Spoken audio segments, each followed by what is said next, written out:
सभी मित्रों को मेरा सादर नमस्कार। मित्रों, हमारा यह आज का वीडियो कक्षा 10 के बोर्ड के परीक्षार्थियों के लिए बहुत ही महत्वपूर्ण होने वाला है, क्योंकि आज के इस वीडियो में हम हिंदी की पाठ्य पुस्तक क्षितिज के गद्य खंड से बहुत ही महत्वपूर्ण प्रश्नों को लेकर यहाँ पर उपस्थित हुए हैं। आज के हमारे केवल 24 प्रश्न जो गद्य खंड से हैं, बहुत महत्वपूर्ण प्रश्न हैं। इन 24 प्रश्नों को यदि आपने तैयार कर लिया, समझो आपका हिंदी का गद्य खंड तैयार हो गया। सभी महत्वपूर्ण प्रश्न हैं। इन प्रश्नों के उत्तर देखकर ही आप बोर्ड एग्जाम के लिए जाएंगे। बच्चों, मोस्ट इंपॉर्टेंट क्वेश्चन है, आप इनको अवश्य तैयार करिएगा। और हाफ ईयरली एग्जाम और आपका जो बोर्ड एग्जाम है उसमें आप गद्य खंड को पूरी तरह तैयार कर पाएंगे। काव्य खंड के लिए भी मैंने 34 क्वेश्चन बनाए हैं, उसका वीडियो यूट्यूब में है, उसका लिंक मैं इस वीडियो के डिस्क्रिप्शन बॉक्स में आपको दे दूंगा।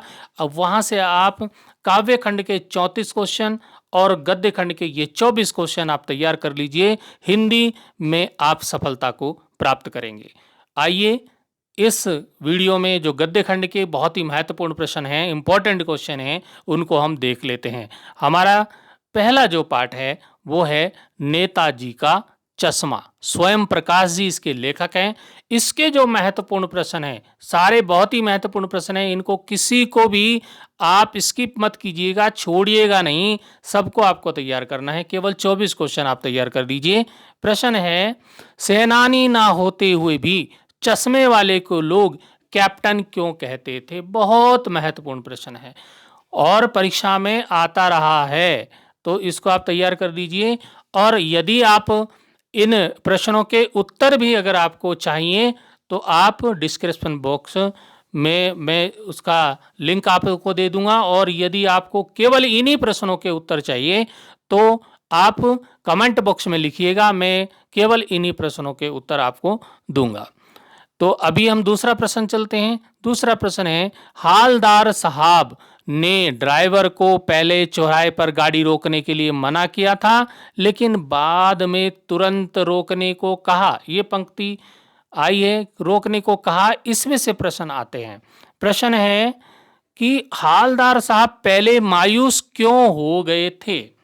बहुत महत्वपूर्ण प्रश्न है। प्रश्न है, मूर्ति पर सरकंडे का चश्मा क्या उम्मीद जगाता है? इसी में प्रश्न है कि हालदार साहब इतनी सी बात पर भावुक क्यों हो उठे?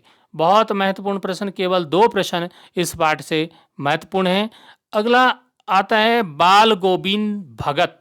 बाल गोविंद भगत जो पाठ है, राम वृक्ष बेनीपुरी जी द्वारा लिखित एक पाठ है।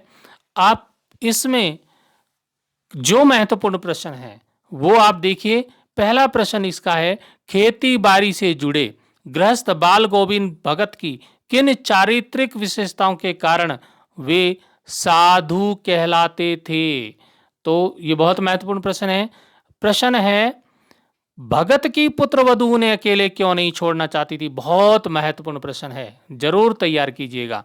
अगला प्रश्न है कि पाठ के आधार पर बताएं कि बाल गोविंद भगत की कबीर पर श्रद्धा किन किन रूपों में प्रकट हुई है।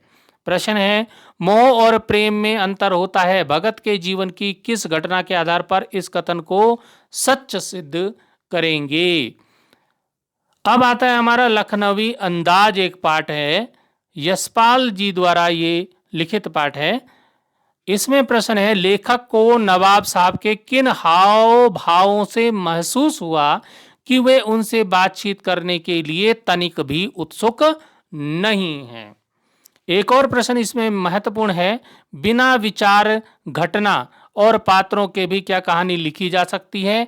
यशपाल के इस विचार से आप कहां तक सहमत हैं? बहुत महत्वपूर्ण प्रश्न है।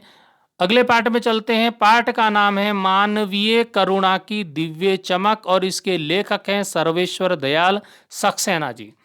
ये पाठ का नाम और उसके लेखक का नाम भी आपको अवश्य तैयार कीजिएगा, क्योंकि कई बार परीक्षा में प्रश्न पूछा जाता है कि इस पाठ के लेखक कौन है, या इस पाठ का नाम क्या है, या पाठ का नाम और लेखक का नाम लिखिए। तो ये भी आप साथ साथ में तैयार कर लीजिएगा। इस पाठ से प्रश्न आता है, फादर की उपस्थिति देवदार की छाया जैसी क्यों लगती थी? बहुत महत्वपूर्ण प्रश्न है। और एक और महत्वपूर्ण प्रश्न, फादर बुल्के भारतीय संस्कृति के अभिन्न अंग हैं, किस आधार पर ऐसा कहा जा सकता है? और सबसे महत्वपूर्ण जो प्रश्न है इस पाठ का वो है, लेखक ने फादर बुल्के को मानवीय करुणा की दिव्य चमक क्यों कहा है? सारे महत्वपूर्ण हैं। 3 प्रश्न मैंने इस पाठ के महत्वपूर्ण बताए। अगले पाठ में चलते हैं। एक कहानी यह भी, मन्नू भंडारी जी द्वारा लिखित ये पाठ है, एक कहानी यह भी। तो पाठ का नाम एक कहानी यह भी और लेखिका है मन्नू भंडारी। इसमें प्रश्न है, लेखिका मन्नू भंडारी के व्यक्तित्व पर किन किन व्यक्तियों का किस रूप में प्रभाव पड़ा? बहुत महत्वपूर्ण प्रश्न है।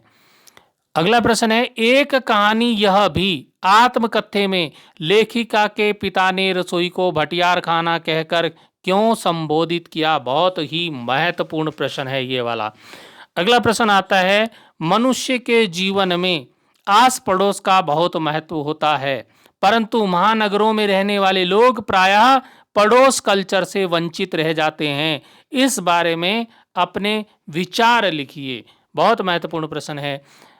अगला पाठ आता है हमारे पास, स्त्री शिक्षा के विरोधी कुतर्कों का खंडन, और इस निबंध के जो लेखक हैं वो है महावीर प्रसाद द्विवेदी जी।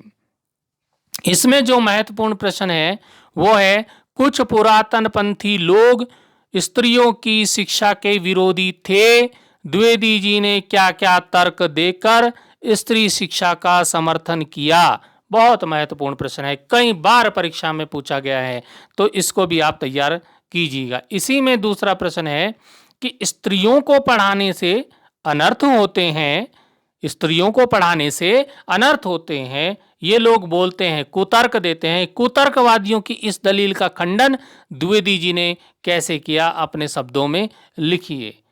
प्रश्न है, तब की शिक्षा प्रणाली और अब की शिक्षा प्रणाली में क्या अंतर है? स्पष्ट कीजिए। बोर्ड के लिए महत्वपूर्ण प्रश्न हम देख रहे हैं। अगला जो पाठ आता है, शायद आपने अभी तक ये पाठ पढ़े नहीं होंगे अपने विद्यालय में, अपने स्कूल में, लेकिन आने वाले समय में आप पढ़ेंगे और बहुत ही महत्वपूर्ण है। इनके ये प्रश्न अभी से आप देखना प्रारंभ कर दीजिए यदि आपको बोर्ड परीक्षा में 2023 में सफलता प्राप्त करनी है तो। नौबत खाने में इबादत, यतीन्द्र मिश्र का ये पाठ है और बहुत ही महत्वपूर्ण प्रश्न है इस पाठ के। 3 प्रश्न मैं आपको बताऊंगा, बहुत महत्वपूर्ण है।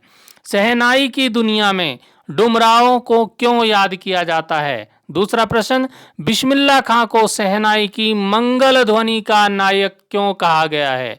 और तीसरा प्रश्न, सुशिर वाद्य से क्या अभिप्राय है? शहनाई को सुशिर वाद्यों में शाह की उपाधि क्यों दी गई होगी? तो इस प्रश्न को अवश्य देखिएगा। सुशिर वाद्य मित्रों क्या होता है? जो फूंक मार के, फूंक से, हवा से, मुंह की फूंक से जो यंत्र, जो वाद्य यंत्र बजाए जाते हैं सुशिर वाद्य कहलाते हैं। और ये क्यों शहनाई को इसमें सुशिर वाद्यों में शाह की उपाधि क्यों दी गई है? ये इन प्रश्न को सबको आप देखिएगा। अगला पाठ हमारे पास आता है जो गद्य खंड का अंतिम पाठ है, संस्कृति, जिसके लेखक हैं भदंत आनंद कौशल्यायन। तो इसके जो प्रश्न हैं, 3 प्रश्न महत्वपूर्ण हैं। पहला प्रश्न है, लेखक के अनुसार सभ्यता और संस्कृति में क्या अंतर है? दूसरा है, लेखक की दृष्टि में सभ्यता और संस्कृति की सही समझ अब तक क्यों नहीं बन पाई है? और तीसरा प्रश्न है, आग की खोज एक बहुत बड़ी खोज क्यों मानी जाती है? इस खोज के पीछे रही प्रेरणा के मुख्य स्रोत क्या होंगे? और एक और प्रश्न जो कभी कभी पूछा गया है कि वास्तविक अर्थों में संस्कृत व्यक्ति किसे कहा जाता है?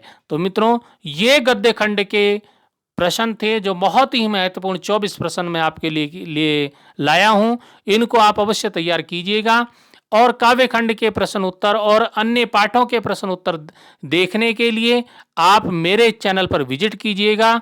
चैनल है संजीव कुमार कोहली के नाम से। इस चैनल पे आप देख पाएंगे कि प्लेलिस्ट मैंने उसमें बनाई है। प्लेलिस्ट में आप सभी पाठों के प्रश्न उत्तर देख पाएंगे और इन प्रश्नों के जब आप तैयारी करेंगे तो निश्चित रूप से आने वाली 2023 की बोर्ड परीक्षा में सफल होंगे। मित्रों, फिर मिलेंगे अगले वीडियो में। अभी के लिए धन्यवाद।